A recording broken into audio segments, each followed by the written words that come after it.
Not sure why, but I felt I broke into an interpretive hula dance there. Hey, welcome to Caching in the Northwest. You know, this is the official podcast of GeoWoodstock 18 right here in the great Pacific Northwest. Each week, we're going to talk about caches and cachers from here and all around the globe. So while you're wondering if the delivery driver ate some of your fries, we'll be caching in the Northwest. How can he not, really, right? Yeah, Anyway. Yeah. Well, of course, it's Thursday night. That means it's time to bring in our searching simian. Some say he's a master of Plinko. And others say he has a seat on the UN Geocaching Council. All we know is he's called Land Monkey. Hello, my friends. Good to be back. It is a Thursday night. It is time for us to hang out, talk about our favorite games, our favorite sports, the outdoors. And tonight we're going to talk about one of my favorite television shows. And I'm really excited to have Grant here, Grant Baldwin, director of photography for the brand new TV series, probably not brand new to Grant, but brand new to the rest of us, Search and Rescue North Shore. Grant, welcome to the show. Thanks for having me on. It is our pleasure. We are very excited to talk about this. I can say my wife and I, as well as I know a number of our live listeners, have already watched the first 2 episodes and are hooked, absolutely hooked. So great, hang in there. It's not that long a series, so people are already asking for season 2, and they're like, "Can you just enjoy what we've made first?" After 2 episodes, we want another season. Yeah. Yeah. Oh, that's awesome. That's fantastic. Well, something else people just can't get enough of. You know what? It's our corporate Denali level sponsors, Land Sharks. Quick reminder that we appreciate the support of our patrons who help to keep this podcast coming each and every week. All of you patrons, thank you very much. And a special thanks to Land Sharks, our corporate Denali level sponsor. Hey, do you know Land Sharks are putting the final touches on their Black Friday / Cyber Monday sale. Now, we've been told that it'll be starting earlier this year to help out with Canada Post, but you know, we at Caching in the Northwest have not had disclosed to us yet exactly when the sales will start. So, you know, if you want to know first, make sure you head over to their homepage, sign up for their newsletter. You will find out about it the moment they release, I am certain. But if you want to know more about supporting this show, well, head over and click that Patreon link on the CachingNW.com website. Thank you so much. We love the Land Sharks and a Black Friday sale. You know, that's going to be great. Mm-hmm. Shouldn't it be somewhat Red Friday? I mean, just to honor the Land Sharks logo colors. Why not? Anyway, why not? Does it matter this year? I don't think so. The color's irrelevant. Yeah, exactly. A deal's a deal. Exactly. That's all we're looking for. Hey, folks, it's time for the glow. And what is a glow, you may ask? Well, it's a geocaching. Oh, thank you for asking. It's a geocaching log of the week. Whether you read it or whether you wrote it, we want to hear about it because great logs simply make geocaching better. Send an email or a field recording to feedback@cachingnw.com. You can call into 253-693-TFTC and show us how you glow. Yes, and this week's glow came from a friend of the show, Keats94, who wrote a little note, says, "Hey, hosts of CNW, as I was snooping around Project GC, I came across this amazing story. The cache was actually archived in 2008, but take a look at the right note above it." And I did. And the cache was archived in 2008, but the note was written in 2010. So nearly 2 full years, February to March there. Anyway, quite the lost and found story. The log was by Scalar50, and it says, "I have made a most unusual find. I work on the Fraser River, and one day before Christmas, I was inspecting a log boom when I came across a small container lodged in the boom. I said to myself, that looks like a geocache. Ha! Probably someone's lunch leftovers. I gave the little box a poke with my scale rule, then picked it up, thinking I could reuse the container for my own geocache. Some of the tabs weren't locked down, so it dripped with water as I picked it up. Giving it an experimental shake, I was surprised to hear it rattle. Doesn't sound like a sandwich, I thought. Prying off the lid, I was amazed to discover the contents of a geocache.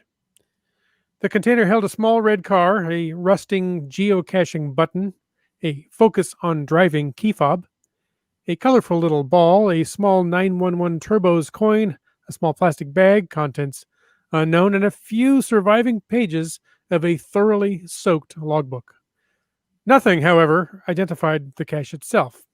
There were no markings on the container, and the title page of the logbook had become a pulpy mush in the bottom of the box. So, how to identify the cache and, more importantly, the cache owner?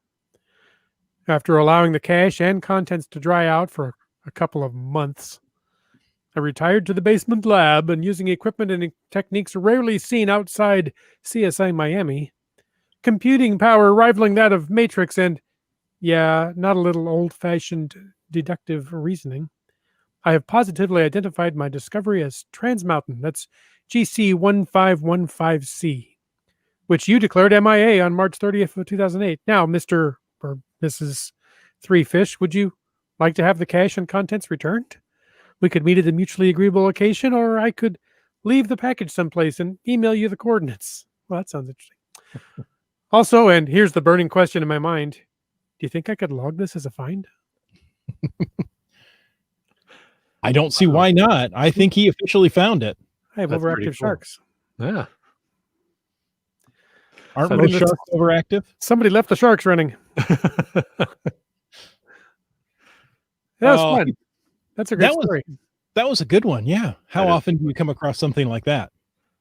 Well, for me, never. Well, not very often. Yeah. I mean, I've gone intentionally searching for archived caches before, but to have one wash up in your place of work, that's pretty amazing. Yeah. You know, we've often gotten out of the car and watched the numbers on the GPS go down and said, look, the cache is coming to us, but it never does. No, never does. This case, it did. Hey, folks, if you want to add to tonight's chat, if you have a question for Grant, use the hashtag NSR. That's, well, you figure it out. I'm not going to tell NSR. you. Hard to figure out. No. And of course, if you want to bring up anything in the after show, use the hashtag FATAS. Absolutely. And before going into news tonight, we're going to jump right into it. So, Grant, allow me to officially welcome you once again to the podcast. We love having you here. Thanks for having me on.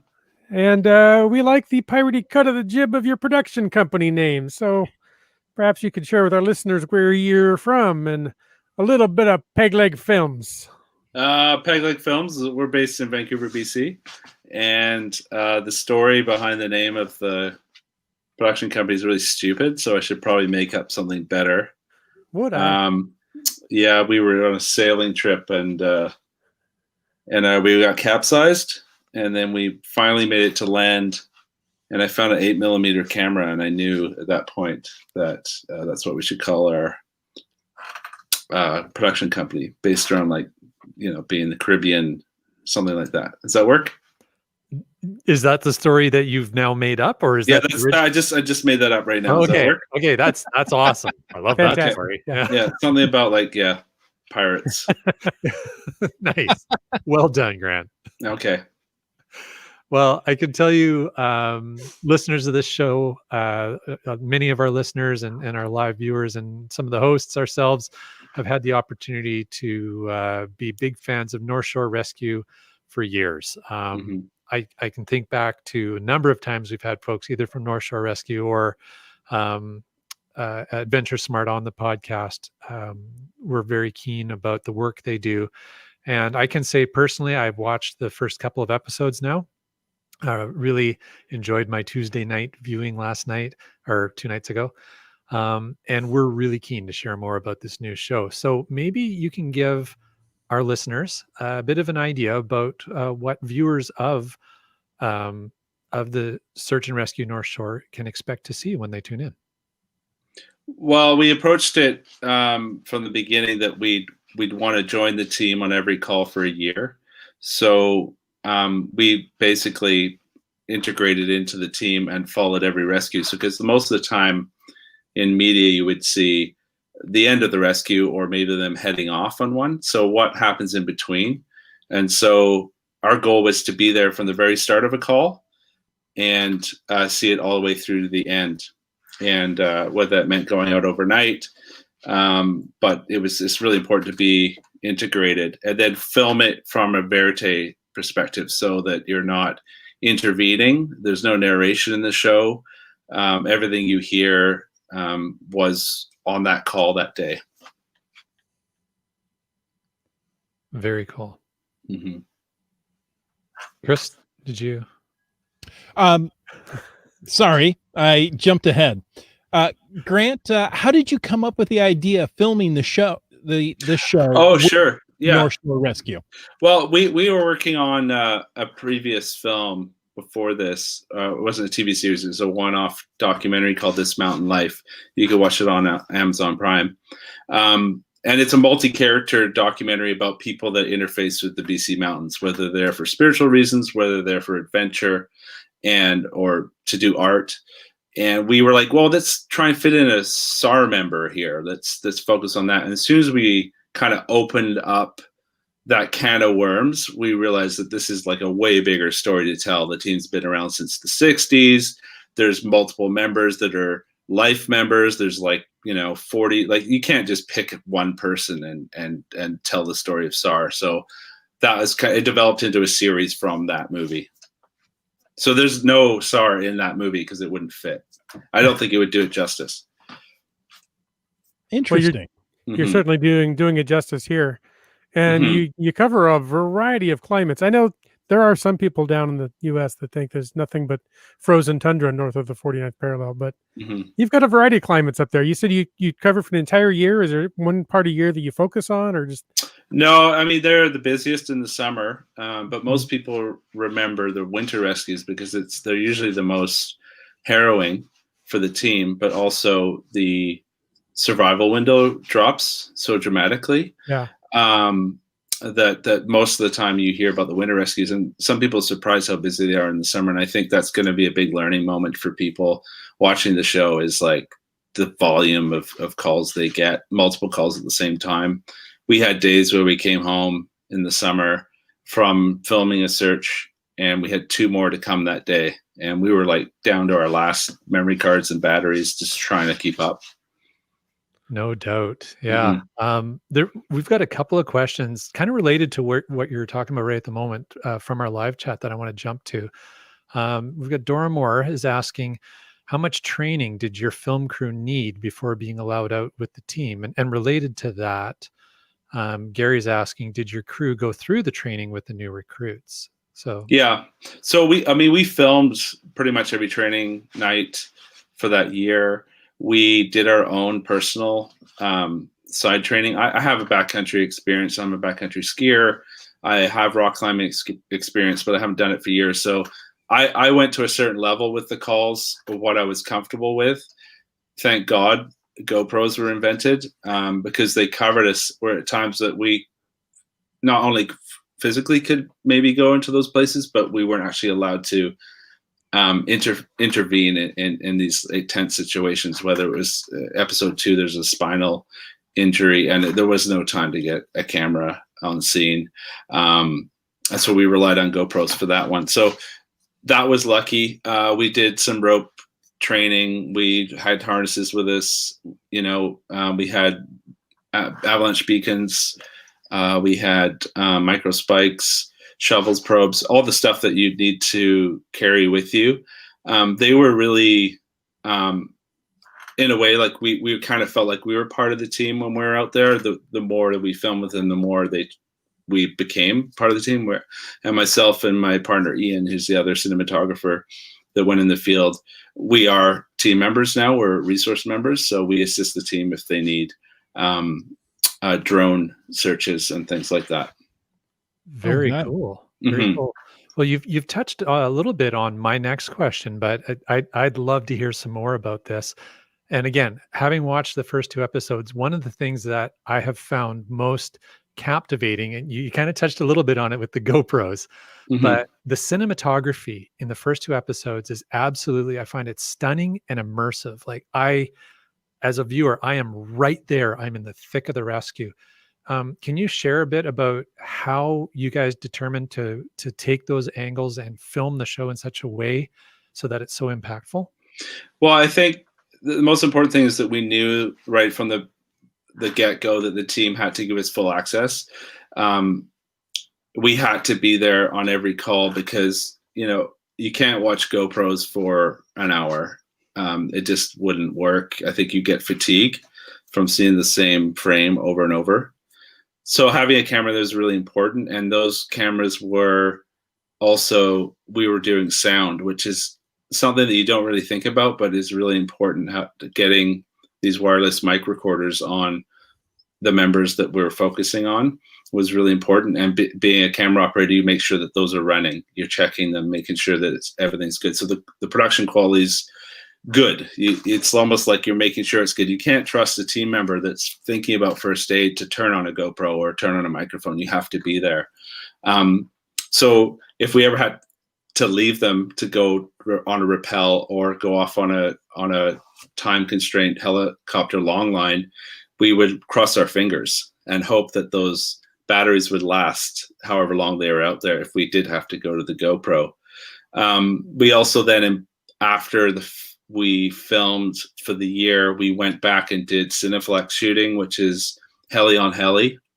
So we did those as inserts that would be in the same regions that we could cut into the edit that would have been about the same time of day. So a Cineflex camera is a external long 1500 millimeter lens that goes on a helicopter that you can then do really tight shots. So we got a lot of long line shots that we could insert, and mostly featuring the pilots, because what they're doing is equally, if not more risky. They've got people's lives in their hands, like literally. They're holding a yoke that's like, determining whether someone's going to crash into a tree or not, or the ground. Yeah. And they're on time crunches, and it's amazing. I think that's only a certain type of personality can do it. I think that people are weeded out early on that don't have the personality type to stay super calm in those scenarios. And you'll see in episode 4, we dive into the pilots a bit, and they say how they kind of bottle up the adrenaline, and after the call's over, it just all comes out. Yeah. Wow. That would be Yeah. cool. Before we jump into the next question, actually, we have another great question for many of our listeners. Gary's asking, for those who don't live in the Greater Vancouver Regional District, can you explain where the North Shore is located? Which is a great question. Yeah, there's lots of North Shores, and people think search and rescue North Shores in Hawaii or something. But the North Shore is just immediately north of Vancouver. So there's actually 2 bridges that lead over to the North Shore, where there's more residential areas that kind of start going up a mountain to a point that gets ridiculous, and then it ends. And beyond there's hundreds of trails. And it's, because you have about 2.7 million people right up against that mountain range, there's people that are going into those mountains unprepared all the time. But also the high volume also means people could get injured. And a lot of people aren't trying to get into trouble or ignorant. They just literally get hurt. So, a lot of people harp on the people that get rescued without thinking that, actually they just got hurt, and that could happen to anyone. And anyone can get lost, really. And that doesn't mean that you're ignorant. I mean, Jen's called North Shore Rescue on me about 15, 20 years ago. I made it out, but she'd already called them. Well, that reminds me of one of the rescues on, I guess attempted rescue on episode 2 with the deaf guys. Yeah, totally. Yeah. Spoiler alert. A bit of a spoiler. Well, I won't tell too much about it, but I mean, that was a nail biter. And again, I know you guys told the story well. But talking about the cameras, one of the things that I got to ask, because I just find it one of the most amazing shots, are the long line shots when you're filming the guys on the long line. Like how do you have a camera set to do that? Well, we use the GoPro Fusion 360 just came out right before we started production, which was perfect because it was light enough that you can mount it on the long line with a clamp. and it's only about a meter from the carabiner mount that they hook into, but it seems further away because the lens is so wide. What that enables you to do then is choose your shot in post, like how tight you want to be, whether you want to pan down from the helicopter or just feature the terrain that they're in. Putting a normal GoPro in there is a bit narrower, so it doesn't quite have the same effect. But that camera was a bit fiddly because it was its first version, and we're lucky that it held up through all those calls for a year. It's still going. I got it in the closet over here. That's awesome. That's one of my favorite shots that you repeat through the series so far. Oh yeah, you gotta have that angle. Gotta have it. Yeah, because if you put a GoPro on it, one of the SAR members are on the long line, they're just looking up like this. And you just see sky. It's like the most boring shot. A little speck of a helicopter up there. Yeah, it's like, oh wow, what am I looking at? Yeah. Awesome. Well, you mentioned some of the team members, and through the 2 episodes, we really get a chance to get connected with some of these North Shore Rescue team members. What was the reaction from the team members as the shows are coming out? I mean, do they feel they're adequately represented? Yeah, it's been interesting because I think there's been a big shift, because when we first started, first couple months, it was like the board had voted that they wanted to do the show. They trusted us. They'd seen our previous work. It wasn't going to be a reality show. It was going to be a documentary. So they were on board. But all the other members, like 30 plus people, there was mixed emotions about that. Like, do we want a camera there? What are they trying to make? Are they making a cheesy reality show? That they weren't sure. The board was confident they weren't. So we had to warm up with them. And it was hard in the beginning. They were like reluctant for us to put a mic on them, a lot of people. And slowly, like, I think it was after a couple calls that we spent the night out with them in the rain, like sitting in the bush waiting for daylight. And we're still filming, and they fall asleep, and we're filming them sleeping. Like, at that point, they're like, okay, these guys are like really showing what this is about. They're not just glorifying just the long line, for example. So that warmed them up. And then since the show came out, coming back to your question, is that we actually did a COVID-friendly drive-in for them on Mount Seymour, which is one of the local mountains here. So we got the big inflatable screen, and we played them the first and last episode. And like the feedback was unbelievable. Like people were choked up. It was amazing. That's awesome. That's so great, because they truly are heroes. Yeah, but they're also super normal people. That's the thing. It's like they have day jobs. Probably people they work with don't really know what they're up to out there. So I think this is finally an opportunity to be like, hey, check it out. Like, there's different kinds of volunteering you can do, and this is kind of an amazing one. No kidding. Right. And it's not just somebody with flip flops out on the trail going, I don't want to walk home. Yeah. There were a few calls like that we went on, and we're like, we filmed this before. We don't really need to keep filming this. So it would just be more of like a walk in the woods that night. Yeah, that's it's definitely it's eye-opening. And I think we'll have lots of chat tonight about just about the general activity and that search and rescue teams do, in particular North Shore Search and Rescue. One of the things that I liked was on the first episode, right at the very beginning, you had I can't remember who it was. It was like an RCMP. Yeah, Paul Duffy. Yeah, right. He's RCMP. He's retired now, but he's.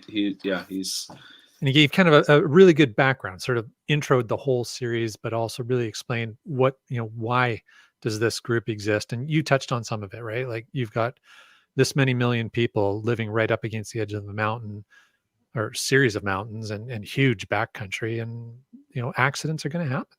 So it's true, and there are a lot of neighboring teams here too. There's Lions Bay, there's Ridge Meadows, there's Surrey, Coquitlam. Squamish is almost as busy, and it's those people are totally required, and they're always actually looking for volunteers, because it's great to have people interested in volunteering, but you actually have to go to the call. So they need enough volume of people on the list to fulfill that call, because not everyone responds to every call, Right. because they can't. Like, you just can't possibly do it. That would be like a full-time job. And so it's a challenging thing. I think a lot of people don't understand, why is it volunteer? Why is it not a full pay position? Because it's in that weird gray area of like busy, but not busy enough.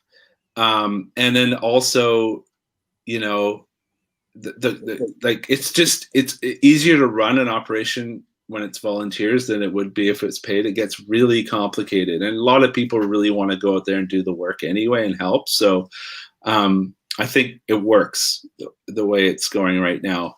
Doesn't mean they don't need donations, but it is working. Absolutely. Yeah. Very good points, Grant. Thank you. Mm-hmm. Now, you mentioned earlier, being up overnight with the crew, which sounds like an interesting time for you guys. Do you have any anecdotes from your times out with the North Shore Rescue crew you could share? Anything that really jumps to mind? Well, there's some pretty heavy memories from the year, because we had a couple fatalities, and I had to, as a filmmaker, find out how far I wanted to go with covering that. But in terms of like just kind of adrenaline moments, I guess, like there was a night call that we had, and we didn't get to the location on Crown Mountain. This is one of the highest, gnarliest precipices that you can reach from the city in a day. And I'm sitting on top of it. Like, I'm not comfortable in this thing in the daytime.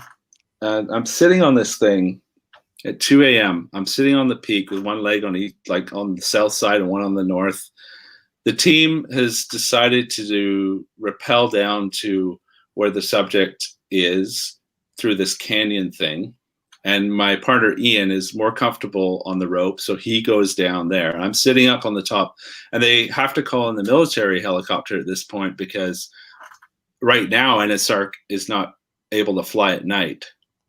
So the military helicopter comes over from Vancouver Island. Now, this thing is a flying bus. It's absolutely massive. It's hard to describe, and you hear it coming from like 2 kilometers away. It's just a boom, boom, boom, boom. This is a low thud. And so I'm sitting on this peak, and the military helicopter is coming in the slot in front of me. And the wash off this thing is ridiculous. I'm like, why am I filming this? Like, I should just go cower in a corner at this point. I don't know why I'm sitting up here. This is stupid. And then it sort of occurs to me, I'm like, none of us actually have to be here. We've all chosen to be here. And the military's decided to come in voluntarily as well, because they're not actually supposed to do mountain rescue. They do it if they feel like the help is needed. So we're all there for the same reason. Then I'm like, well, I'm not actually providing any medical assistance. I'm just a cameraman. I should probably just like shut up, I'm thinking in my thoughts, and just keep filming, because people deserve to see what goes on out here. It's all kind of ridiculous. It's like, there's a certain amount of risk that the team takes. They're very careful, but at the same time, it is always risk. And that night, I felt like I was part of that, right in it. No kidding. Yeah. Yeah. Sounds like you're right in it. Yeah, it's right in there. It's hard to be more right in it unless you're the one being rescued, I think. Yes, exactly. Yeah. Wow. Yeah, at least I'm not that guy. That's true.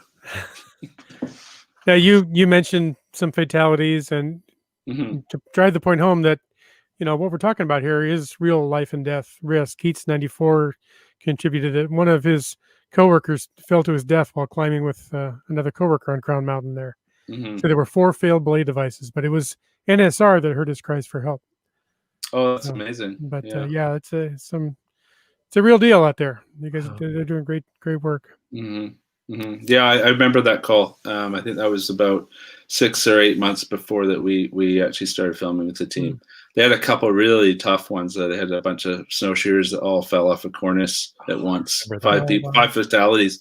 We were filming with the team training in Pemberton, and the call came in right when they're about to sit down after been training all day. And they're doing long line training for some of the new people. They're just about to sit down to a meal. Like, they had like a rotisserie pig. Like, this is like a night where they get to relax. And that call came in, and they ended up going out basically all night dealing with that, and it was just horrific. Wow. And I it's a heavy thing, but I will tell this story. One of the members who was on that call said, when you're in the call, I think the adrenaline takes over. You're dealing with fatalities, and you're just going through the motions of the day. And it didn't hit him until a cell phone rang from inside of one of the body bags, and that made him realize like that's somebody's parent, brother, or whatever. And it just totally like just slammed on the guy at that point. And it was a pretty emotional thing. He told me it's not actually in the show, but there's this stuff that we got as this is real people, and it can be pretty gnarly, but the highs are really good too. Like episode 4 has a really nice positive one. So and a sad one. Anyways, keep watching. Well, I can tell you, Grant, I'm only 2 episodes in, and the emotional roller coaster is already underway. So can't imagine what else is to come yet. Yeah, we're gonna find a way to get access to it some. VPN. Just use a VPN. You'll be fine. Yeah, we're just sorting distribution out now, so it should be available internationally. But there's always a delay with the deliverables and all that stuff. But I'm sure it'll be available. I can neither confirm nor deny that I may be VPNing to Canada. We'll see. Now, we've had Adventure Smart on the show multiple times and talking about being safe in the outdoors. Do you think this program that you're putting out there will help people be more adventure smart before they explore outdoors? Oh yeah, I hope so. I mean, that's part of the reason the team wanted to do it was education. We're actually working with the team now on a totally different project. It's a choose your own adventure, survive your own adventure. It's all filmed footage, but you choose as a player what the person does, and you make up to 4 or 5 decisions, and you have up to 11 outcomes. So we've just finished shooting it, and we're editing now, so it'll be part of the educational component. But I think by watching the show, hopefully you'll be educated without being preached to, is what we're hoping. Yeah. Nice. Very cool. Now, Grant, I mean, there's only 2 episodes out, right? Yeah. We're looking for more. You spent more than a year working on this. Yeah, 2.5 years really with development, I think it was. Wow. Yeah. That's impressive. So well, yeah, we're a pretty small team. Like our core team is 4. So we also had other people come in here and there, but we deliver slowly, but quality, I guess. I would say quality. Obviously I've been watching Search and Rescue. I have watched This Mountain Life, and yeah, I would definitely say quality. Thanks. I appreciate that. That's nice.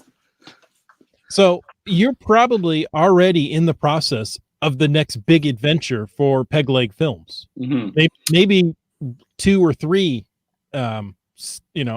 adventures out. What's next in line for you guys?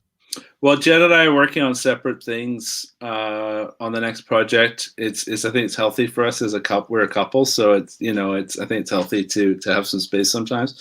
She's working on a caving one, which is turning out to be pretty amazing. COVID is kind of getting in the way of the next exploration that's happening, but basically, in British Columbia, there's 2 caves that might break records. Pretty big records, and so it's going to cover both crews on their sort of citizen scientists that are pushing on these caves. One is much nicer to travel in than the other, so I have chosen not to be part of this one. So it'll be on my comfort level, 7 days underground, but it's going to be a good one. And then I'm working on more contract work, so I'm also going to be working on Frozen Planet 2 for BBC, doing some work on that.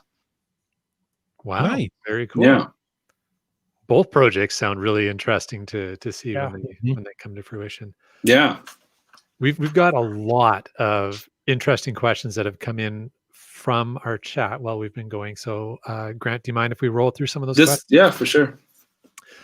So the first one I've got here is from GSM times 2, And you mentioned drone support for North Shore Rescue, and he's wondering if the drones are capable of carrying the forward-looking infrared cameras. Yes, they have. We can put thermal on them. The resolution's really low. The types of work that I've been doing for the last few searches I've done is usually recovery related. So it's been a while. The helicopter hasn't seen anything, and they just need to check some nooks and crannies and in some of the tight canyons that the canopy's covering. So it'd be like sneaking the drone down. It's something they can do with ropes, but it's such a huge time setup just to check one area with all the safety and get people back up to then move on. So I can just creep down with the drone and just check the water and things like that. It's more what they're interested in. The team wants to get more into that kind of thermal work, but the helicopter they have, FLIR, that it's just so much more efficient to fly with a helicopter. You can cover so much more ground, and the FLIR camera is much larger sensor, so it's better quality. The drone stuff is pretty good, but you're limited with like 20 minutes flying. You can't cover the ground quite the same. It's really good tool for just checking out little zones. Very, very cool. There's a question from Dora Moore, and she said she saw a follow-up on the elderly man with dementia from episode 1, and she's wondering if in coming episodes there will be more follow-ups to searches that are featured in the earlier episodes. There are a couple. It was something that we originally thought we'd be able to fit in the show. Then we decided to make the show about the team. We wanted sympathy for the team. We feel like they deserved it. And there was also sort of this subject confidentiality issue. Right.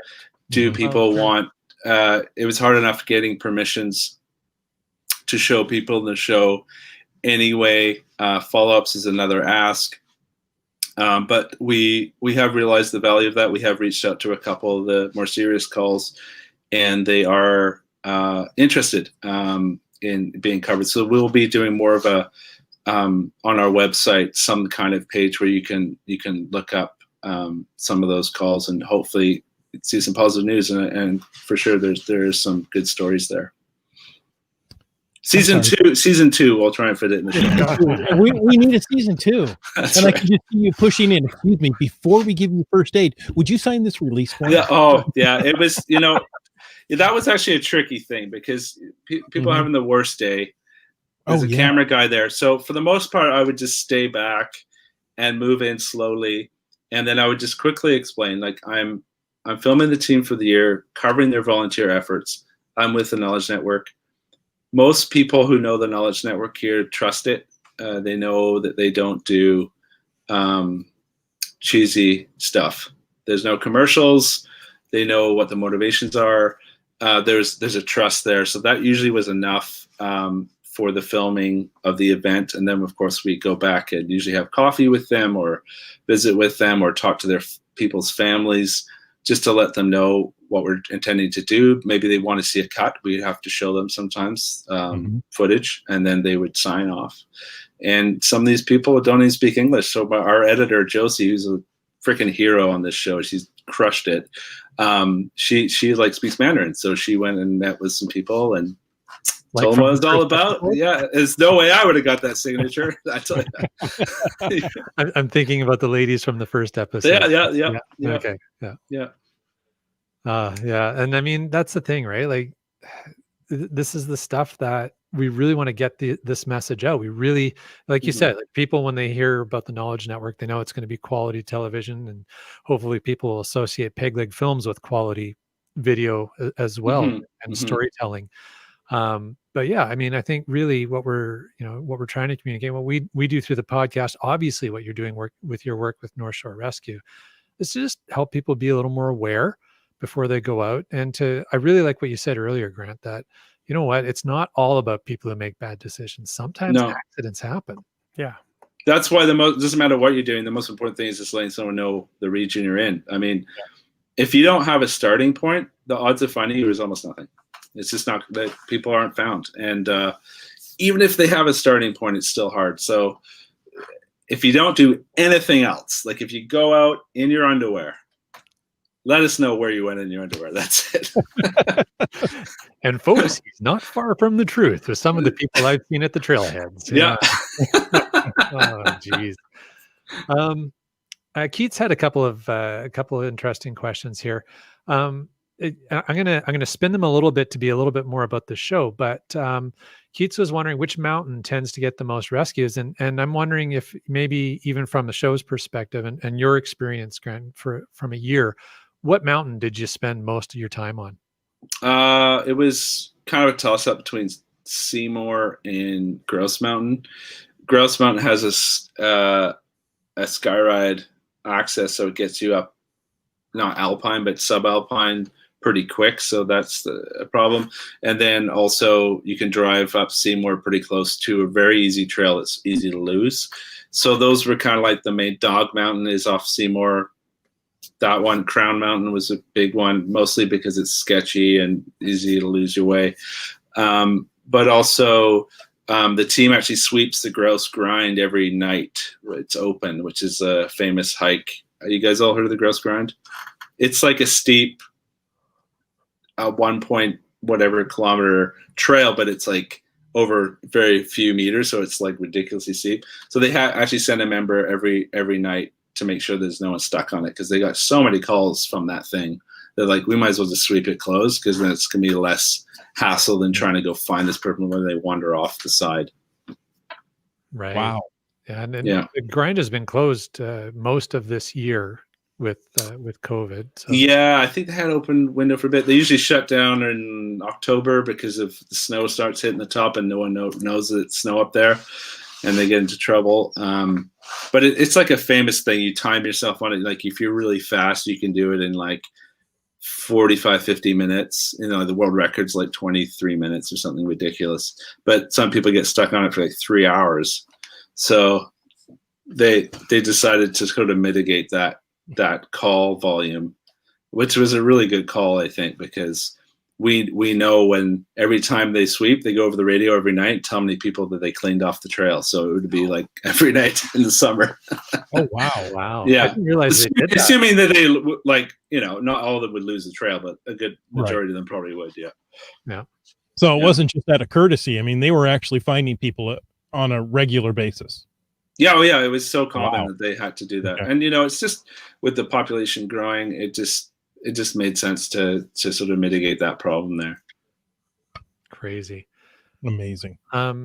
Keats also asked, maybe percentage-wise, how many hikers, and again, I'll try and angle this from the perspective of the year you spent working deeply with North Shore Rescue. About what percentage of the hikers would you say, or folks that were rescued, were really kind of unprepared for the elements? It's hard to say. I would have to look at all the calls and check off a list. I'd just be stabbing in the dark, but probably 30%, and the rest would have been just lost the trail or were injured, a medical emergency. There were calls that we tried to film, but like we had technical problems of coverage because we were in the wrong team or whatever. So there were calls where I didn't actually see the subject, but they would have been like cardiac arrests and things like that as well. So, you know, it's a lot of medical and people losing the trail, whether they had the right equipment to get them back on. I mean, that's one thing, but you need to know how to use it too. It's surprising that people don't understand a cell phone actually works without a cell signal in terms of navigation. Most people don't even freaking know that, which is quite surprising. But it's a really good tool the team has been using, because if they do have a cell signal, they can just ping their phone, triangulate, or they can even ping if they're non-responsive and give them a good idea of what drainage they might be in to try and find this person. But that can also be super misleading. So we do cover cell phones a little bit in the show. We were reluctant to say that they're the saving grace, because a lot of people take them as their flashlights as well. But they are an incredible tool for triangulating. Exactly. Mm-hmm. Grant, if people want to get a hold of you or maybe Pegleg Films, how can they find out more? Well, you can reach us at the Search and Rescue series on the Instagram, or you can email us at peglegfilms@gmail.com. pegletfilms.com. Pegletfilms.com is our website, and you can ask us whatever you want. And you'll probably say season 2 like everyone else, and we'll have to start getting ready for that again. I tell you, being on call for a year is weird. You can't really go anywhere. It's kind of like COVID. Except You had a warm up. Okay. Yeah. Except you're preparing to go out instead of you get to go out at least, and maybe hang under a helicopter. Yeah.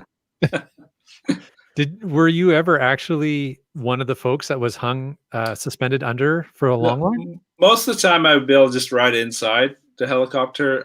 Ian, my other camera operator, Ian Christie, he's a fabulous DP. He went on the line I think a couple times on calls where it was just we would miss the action if we weren't on it, and it was not urgent enough that it would have been bad for him to come along or something like that. For most of the time, there was always room for us to squeeze in the helicopter. We kept everything really small. Mm-hmm. Very cool. Mm-hmm.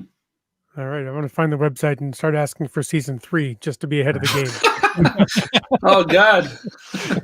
No pressure, Grant. But now. Yeah. Might as well jump ahead, right? You don't have anything planned for the next couple of years, right? So. That's right. Yeah, no problem. Oh man, well, thanks for joining us tonight. This was awesome. Yeah, right on. I have to say, can you guys tell me? Our family and I like geocaching a bit, but is there an app that's less expensive than like $40 a month? That's the only one I can really find, or is that it?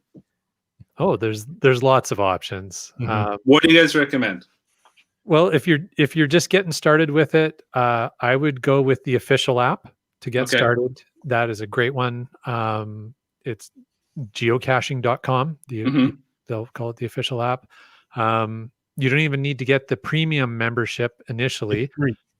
I think that's the one I have. Is it green with like 4 squares? Yep. Yeah, but they always hide all the good ones because I've found all those other ones. Okay. And so I have to pay eventually, right? That's eventually you do for the premium membership. It's only $30 US a year. A year. Okay, that's not bad. I feel like it's not more too expensive here. Okay, that's not so bad.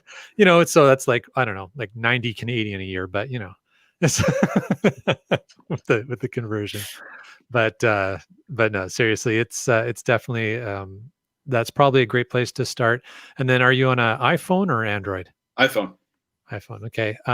Chris, you're an iPhone user. What would you say? Without hesitation, say get Cashly. Cachly. Yeah.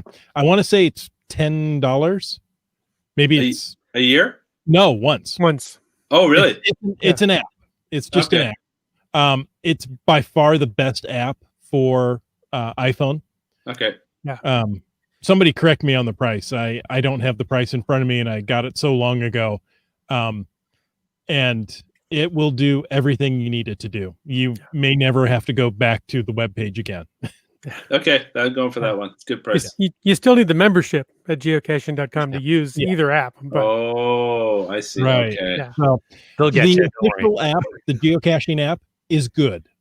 Don't get me wrong. It's good. It's free. If you have the $30 membership, there's a lot more things that open up to you. But that's your call. There's a lot of people that geocache without that premium membership. You don't absolutely need it. But I know there's more. Exactly. There is more.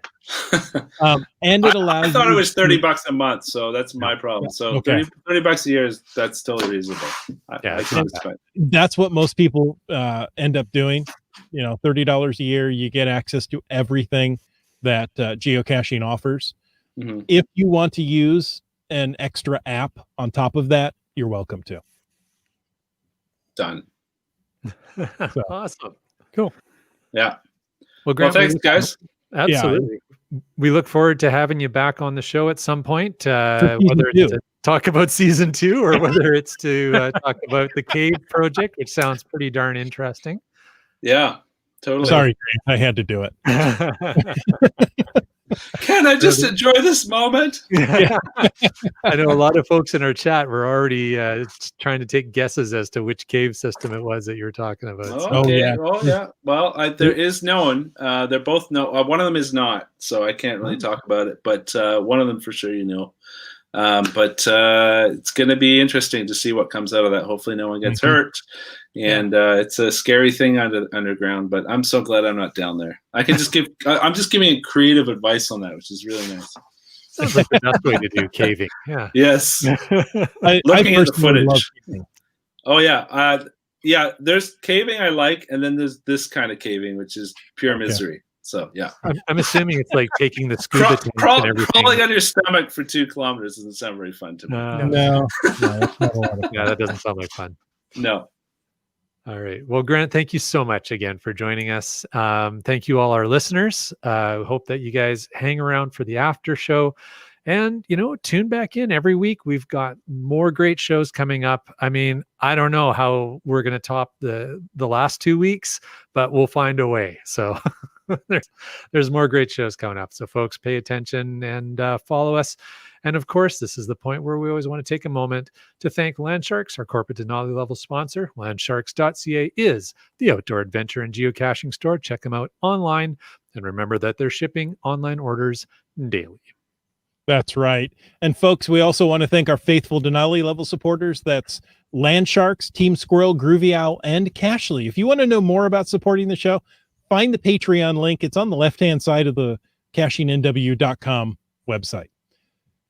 And we like to thank all of our patrons each and every week, like Camp Clan, CRS98, Sprouter, Broncos Fan for Life, Segehove, Team Noltex, LG 9000, Logwork, Tick-a-Magnet, MC3 Cats, Keats94, Hacker Duck, Seabeck Tribe, Alarobrick, T. Sayer, Wino Seattle, Kettle Barb, Andeas, Subway Mark, Genies, Fairwood West, Green Words, On a Boat, Boomer 365, Kitty Quest, M Nerve, Donners, Utox Durox, Limax, Just Finding Our Way, The Geo Travelers, GeoNav Pros, Kev MacD, Billy Robson, Drexer Zero, Doramore, GSM ×2, Wet Coaster, Kid Vegas 19, and of course B Pendragon. of course, B Pendragon. Oh, well, thanks to all of them. And Grant, thank you for joining us and spending an hour chatting about stuff. No, I appreciate your guys' questions. I think it's not every interview do you get to have this kind of time. I think podcast is a great medium, and it's what I mostly listen to. So I really appreciate it. I devour quite a few myself. Yeah. One more time, if somebody missed it, how can they get in touch with you? PeglegFilms.com or at Search and Rescue Series. Okay. And I think somebody asked in there if you want to share your geocaching name, they could find you at geocaching.com. You don't have to. Okay. I don't even know what it is. Okay. I think it might be Fontaine. I think it's Fontaine with a PH. Okay. Let me just check. Look for that. Yeah. All right. Fantastic. Okay. See ya. For the rest of the listeners, if you're new here and you're still trying to figure out who's who, obviously, well, let's see. Chris of the Northwest, Flying Monkey down there, and I'm Wits In. You can find us on social media, Geocaching Message Center, or head over to cachingNW.com/hosts and find our bios, contact information, and a few secrets. Fontaine. Right. It is Fontaine. It's Fontaine. All right. There you go. Perfect. Hey, folks, thanks for taking the time to listen to this episode of Caching in the Northwest. Don't forget that you can be part of the show. You can call into 253-693-TFTC and leave us a comment, ask us a question, or let us borrow your IP address any time of the day or night. And of course, you can email us at feedback@cachingnw.com. Your support helps keep the quality shows coming. If you like this show, click the Patreon link on the CachingNW.com website and subscribe on iTunes, Google Play, Stitcher, iHeartRadio, Spotify, and more. Give us a thumbs up or even a very coveted review. This show is produced by Chris Umfenauer, Jim Paulwitz, and Jay Kennedy. It's licensed under a Creative Commons Attribution 3.0 license, copyright 2020 by Chris Umfenauer. And folks, I ask you to stay tuned for The After Show. See you guys and take care. Thanks, Grant. Thank you. Good night. All right. Well, that was fun. That was fun. That was fun. That was really well done. Yeah. Yeah. That's you guys are gonna have to watch that show. You're gonna we'll figure out a way for you guys to watch that down in Tacoma there. It's fantastic. Yeah, I'm jealous. So now I've got to go, Google VPNs in Canada. Yeah. I don't, well, answer me this. Is that ethical? I don't see why it's not.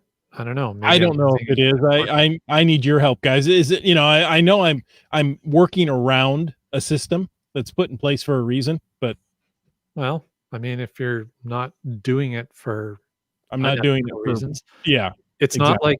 not like the show on the Knowledge Network is like the only reason you're doing it. If the only reason you're doing it is to watch this show, and this show is available for free to everybody in Canada, it's just a geographic restriction. I don't know. Right. I don't see why that would be unethical. I don't know. I'm trying to think through why that would be an issue. But I don't know. Genesis, Maybe I Tacoma, heck, North Dakota. yeah, there you go. Yeah, exactly. Lots of great stuff in the after show chat. Lots of fatas. Mhm. The first ones up were from Keats and Helen, wondering about Grant's geocaching username. So we got that right at the tail end of the show. Fontaine with a PH. So Dora Moore shares as a fatas, I learned to make Nanaimo bars last weekend. This is a dangerous skill to have. There you go. Yes. I chatted with her briefly somewhere. I don't remember where, about, she's doing a baking show or doing, it was a baking contest. Yeah. She said it's like podcast baking, but with people judging you. Oh, so it's like podcasting. Okay. So yeah, same as Yeah, pretty podcasting. much. Exactly. Yeah. Brian Lang says, with great knowledge comes great responsibility. Indeed. GSM times 2 says, if you need a tester, I'll send you my address. Yeah, I think they're all gone generous. already. Oh, bummer. Chris from the Land Shark says, I make the most amazing oatmeal raisin cookies last week. I like oatmeal raisin cookies. And oatmeal chocolate chip cookies too. Those are cool. Yes, those are also No good. tasters needed. They're all gone. Yeah. Oh, bummer. There you go. Well, it was close. Oh, let's see. Monkey Cakes early on did a hashtag podcast baking. That's a plum clafoutis. Not sure how you would pronounce I have no idea what that is. I need Google. I was gonna say, I'm sure that's Googleable. All right. Podcast. Speaking of podcast baking, one of our favorite ways to spend the evening. Mr. Landshark's oatmeal raisin cookie recipe has been submitted to the CNW hosts. Yes. There you go. So that'll make it into the calendar You better believe it. for our patrons. So if you're thinking about being a patron of the podcast, but you haven't decided, maybe the podcast baking calendar will be the tipping point for you. There you go. Dora Moore says, I bake via Zoom with my sister in England and my friend Nan Kikaro. That's awesome. Let's see. Now I want his cookies even more. His raisins for the cookies pre-soak all day and Kraken. And we're not talking about the hockey team. What? Oh, funny. I'm in. Well, Brian Lang says, my wife makes me oatmeal raisin chocolate chip cookies. nice. That's almost everything. Yeah. Almost. Keats asked a good question that we should have asked Grant while he was on the podcast, and it's how many episodes will there be in the first season? I thought there's something like 8, but I can't remember. Enough, and then we'll get into season 2. Yeah, so we'll have to look that up. That is a great question, though, Keats. There's not a lot. I know it's not a huge number of episodes in season 1, so